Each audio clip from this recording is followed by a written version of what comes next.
Hey everybody, James here from All American Guardian. On this video, I'm going to talk to you about lead generation or lead gen. No matter what type of business you're in, you may have been approached by someone selling leads, or you may have heard of people purchasing leads, buying leads so that they can get more customers. So is this a good thing or a bad thing? Well, it depends. Overall, it is a good thing if you do it right and if you ask the right questions. You could get screwed out of a lot of money if you don't ask these questions. There's plenty of horror stories out there on the internet that I'm sure you've come across or that you could find very easily where people have paid $500 or $1,000 for a set number of leads, and those leads turned out to be crap and no business was generated from those leads. So the business owner basically paid for, it's kind of like paying for advertising and getting no return whatsoever. So what are there's two kind of main types of leads, I think. One is form submits and the other is phone calls. So form submits would be like there's a website online where someone actually goes to that website because it's about a particular subject. Let's just say it's about plumbing. They have a form on there that the customer, the consumer can fill out saying, yeah, I actually need a plumber. This is my name, this is my address or my phone number. Here's my email address. Please get in touch with me because I've got an issue. I need to replumb my whole house or something like that. Then that information is taken and put into some type of database, and then it can be sold once they get, say 100 of them or 200 of them. They can sell them in batches like that.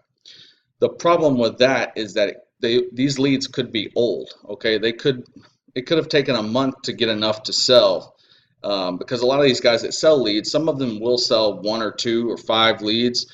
Others won't sell less than 100 or 50, or they've all got different ways that they do it.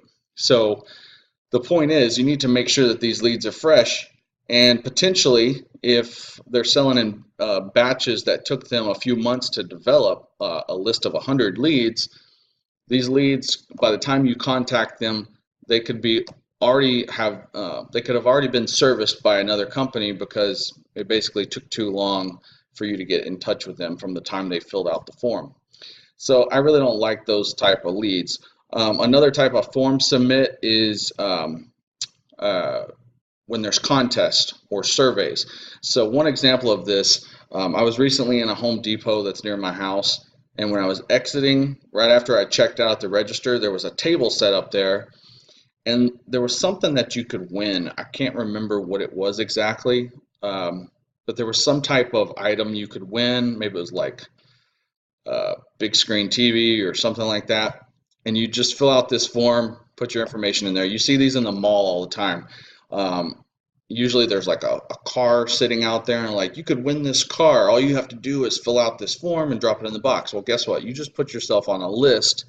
That list is then going to be sold to a car dealership, or maybe the person running the program to begin with, the lead generation program, is the car dealership, and they're running their own lead generation instead of outsourcing it. So all of those names that get put in there are potential people that they could call up and say, hey, we've got specials down here at the car lot right now. Get down here and purchase a car. And when you fill out those forms, you're giving them information, or you're giving them permission to contact you. There's probably some fine print down there that says that they can contact you. So contest, I think the one that I'm thinking about from Home Depot now that I think a little further about it, it was actually for like free water testing or something. It was like this little bottle, and you take it home and put your tap water in there, fill out your information and drop it in the mail.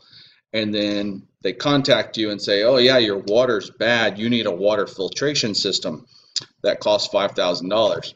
So these are different types of form submissions, whether they be online or maybe actually in person at a store or something like that, where you're physically manually filling out a piece of paper with your information.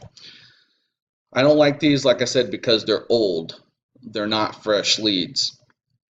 They can be profitable, but in my opinion, phone calls are going to be the best type of lead. Something else about form submissions is that sometimes these leads are shared. Okay, there's shared leads and there's exclusive leads. So a shared lead would be, I want to say Home Advisor or Angie's List. You got to be careful with these guys because they do something similar. When customers go on there and they say, "Hey, I've got a leak in my roof. I need help now." Angie's List or Home Advisor can take that information and email it out, blast it out to like 5 different roofing repair companies. And basically, whoever calls that customer first or whoever calls with the lowest price is who's going to get that customer. So that's a shared lead. It's not exclusive. An exclusive lead would be a lead that only comes to you. You're the only person, that lead belongs to you, and you're the only one contacting that person. That's the kind of lead you want, as an exclusive lead. So now let's move on. Actually, I'm kind of getting off topic here. Let's see, off track, because I kind of wrote out like a little bit of an order for this. So quality of leads, you want to know if they're fresh or not. You know, they could be 2 weeks old, they could be 2 months old, they could be immediate. Oh yeah, there's back when I was about 18 or so, I signed up to work for this company. I think it was called Cornerstone Marketing or something like that. And basically, we were selling health insurance for some company called Midwest National Life Insurance of Tennessee or some crap like that. And we were independent insurance salesmen, health insurance. It was health and life insurance. And they would give us, every week we'd meet at the office and they'd give us this little stack of cards, like these note cards. You'd get like 50 of them or so. And they just had a name and a phone number. And so we just have to sit there and dial and cold call these people. And I have no idea how they were generating these leads. I think there was some type of form submission, but I really don't know. But about half the people that I called said, "I never gave my information to anyone," or "I'm not interested in health insurance." So that's just an example right there of how low quality leads can be a really bad thing, and you're not going to get very far with those type of leads. I was able to make some sales, but I would say of the 50 something leads I would get every week, I might have like 10% of those that were actually somewhat open or interested in health insurance at any time in the near future. So out of 50, maybe 5 people were interested. That's not, imagine if you had paid for those leads and you had paid $10 a lead or something. That'd been $500 to get 5 people that were potentially interested. Maybe I'd make one sale off that. So anyhow, that's just a little story that came to mind when I was jotting out some notes about this whole lead gen thing. So I talked about if they're shared or exclusive. That's definitely something you want to ask whoever you're buying these leads from. You want to ask if these are form submissions or if they're phone calls, and you want to ask how fresh the leads are. If they're phone calls, they're going to be the freshest, way fresher, way hotter than any kind of form submission. Okay, even if someone's delivering these form submissions to you within a couple of days, like someone goes to a website, they fill out a form, within 2 or 3 days, boom, it hits your inbox. You've got a lead from somebody that was in need just here in the past couple of days. That's a fairly hot lead, but that's nowhere near as hot as a phone call. Okay, because if someone calls a number, they hit a website. This is how it works. They hit a website about fixing their roof in Houston, Texas. They've got all kind of information on there. There's a phone number they call. When they call that phone number is forwarded directly to you. So when the customer calls saying, "Hey, I need my roof repaired," you're answering the phone call immediately, straight from the customer. It's almost like they just called your business directly. Now, the way they found you was through somebody else's website, through the lead gen company's website. But that's the hottest type of lead out there, and that's the type of leads I would recommend you look for, because there's no question about if they're fresh, and there's really no question about if they're exclusive. I mean, they can only call one person at a time. So if they call that number and it's forwarded straight to you, you're the first person talking to them. Okay, so something else to think about when you are inquiring about purchasing leads is you need to know the price for each lead. Let's just say you're going with a phone leads, okay? You're going to need to know what your closing ratio is on the phone. So let's say you've got if I were to send you 10 customers right now via the phone, if you were to get 10 phone calls today, how many of those leads would you actually close and turn into an appointment where you're going out to inspect a roof that might need fixing, or you're going out to look at a plumbing job or pressure wash somebody's house or whatever it is that you do? How many, if I were to send you 10 phone calls, how many would you close?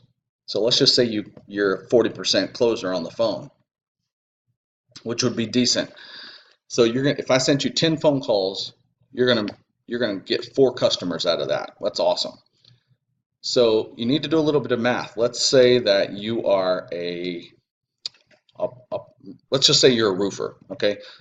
One roofing job, even a small house, roofers can profit several $1,000s off even a small job. So not just like a roof repair, but I'm talking about replacing an entire roof. So if the leads cost, let's say $100 a pop, and I sent you 10 of them, 10 times $100 is $1,000. So you pay $1,000 for these 10 phone calls you got.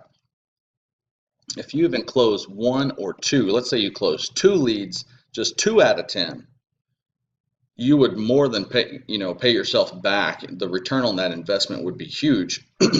So you basically just got to do a little bit of math. You got to know what your average customer value is, or the lifetime customer value for your customers are, depending on what type of business or niche that you're in. And you need to know your close rate on the phone. So that way, when whoever you're talking to about these leads comes back and says, hey, this is how much the leads cost, you need to be able to do a little bit of math and figure out if these are going to be profitable for you, if you're going to be able to get a return on your investment. I would also only pay for performance, meaning that instead of paying in advance for dozens or 50 or 100 leads that you don't know if you're going to get, I would go with a company that will let you pay every week or every 2 weeks or every month for leads that were actually delivered. So basically you don't pay anything up front. They have to perform first. The lead gen company has to perform by sending you phone calls, live phone calls from real customers that have found this number because they're interested in whatever type of service it is that you have. That way you're only paying for leads that you have got, instead of paying in advance for leads that you may or may not get, and depending on the company you're using, you may or may not get a refund.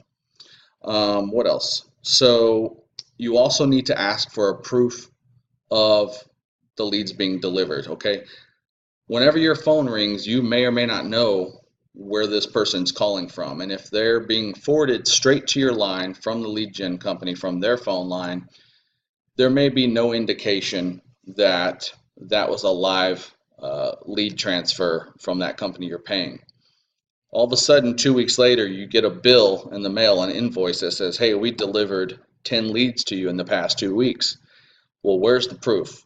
So you need to ask them to either put a whisper message on each phone call, which means that when you pick up the phone or your receptionist picks up the phone, it's going to actually say something like lead from All American Leads. All American Leads is one of my companies that I do some lead gen for people. So they could put a whisper message, but better yet, when they send you your invoice every 2 weeks or every week or every month, whatever it is, ask them to send you a Excel spreadsheet with links to the MP3 recordings. So now there's actual recordings of each phone call that came in. So it's proof that they sent you these phone calls, because that's the only way they would have recordings, is if the phone was routed through their phone line first and forwarded straight to your phone line. So and that's how I do it for my customers. When I send out an invoice, I send them a spreadsheet. It's got all the links to the MP3 recording, so they know that I generated those phone calls. You also need to inquire about how many seconds into the call or how many minutes into the call is that call going to be qualified or considered a real lead, because sometimes you get calls that come through the lead gen line that are spam, they're salespeople, they're wrong numbers. So typically within the first 30 to 60 seconds, you're going to know if it's a good or a bad call. So that's usually those are pretty common time limits. If someone says, hey, I only want to pay for, or we're only going to charge you for calls that are more than 60 seconds in length, then I would say that's a pretty fair deal. But it's going to vary a little bit depending on what type of niche you're in. If you're an attorney, you're not going to really know if that's a good lead in the first minute or not, more than likely, because there's a lot of information they have to collect from you, depending on what type of attorney it is and what type of case it is, versus somebody calling about, dog grooming. Well, they're pretty much going to call and say, hey, do you have an opening? How much do you charge? Okay, I want to bring in Spot for a bath and a cut.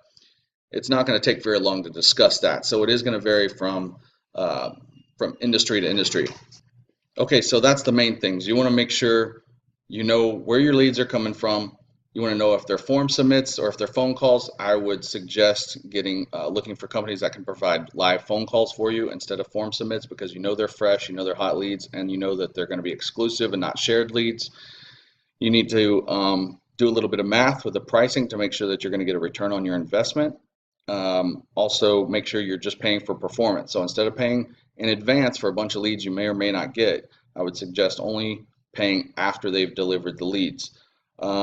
Other than that, that's pretty much it. If you have any questions, put them in the comment section below. I'd be happy to answer them for you, and I'll see you guys on the next video. All American Guardian, keeping vigil watch over your business website.